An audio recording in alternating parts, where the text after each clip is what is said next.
Spanish police have raided FC Barcelona's offices and stadium as part of an investigation into that football club's finances. Several arrests were made, with former president Josep Bartomeu reportedly among them. The operation stems from last year's so-called Barca-gate affair, in which the club was found to have contracted marketing consultancy i3 Ventures to monitor social media activity.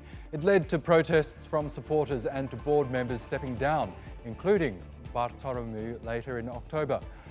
The arrests come just days before the club's presidential elections are set to take place. And Kieran Maguire is a sports finance specialist at the University of Liverpool. He joins us now from Manchester in the UK. Welcome back to the program, Kieran. Now, extraordinary sequence of events here in Barcelona.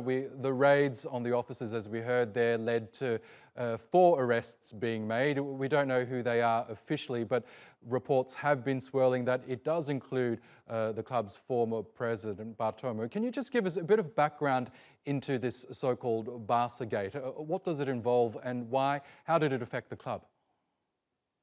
Around about a year ago, there was talk about some of the players being disaffected with the club. There was a clash between Lionel Messi and some of the higher echelons of Barcelona. And the accusation that is made is that the club somehow arranged for a social media company to put out anti-player comments onto social media to try to persuade the fan base that the club hierarchy were in the right and that the players were in the wrong.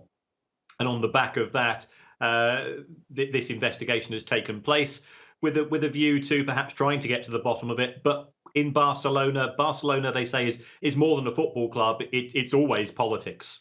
Yes, in terms of the financial crimes unit that's been involved here, how unusual is it for a club to be investigated for financial crimes?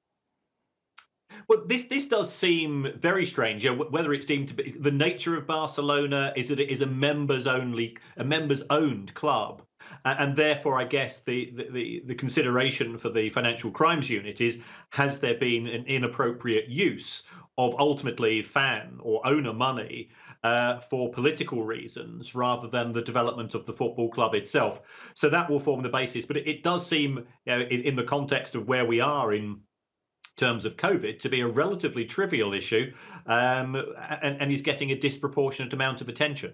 Now, as I mentioned, this raid and the arrests that were made come just ahead of elections that were due to take place at Barcelona. What's at stake here? Is the leadership of the club likely to change in a different direction because of what we've just seen? I don't think so. Most fans' minds are already set. You know, there is concern in terms of the degree of debt that Barcelona have, and I think the potential president who has the most persuasive and most cohesive financial plans is likely to be the one that takes over the role. Whoever does become in charge of Barcelona as a result of the elections will be facing a very challenging time.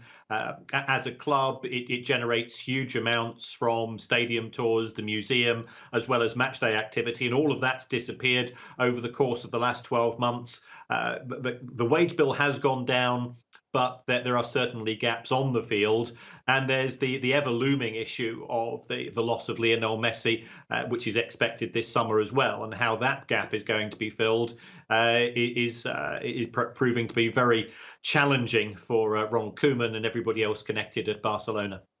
Okay, Kieran Maguire, we'll have to leave it there and we'll see what happens as a result of these arrests. Thank you again for joining us on the program.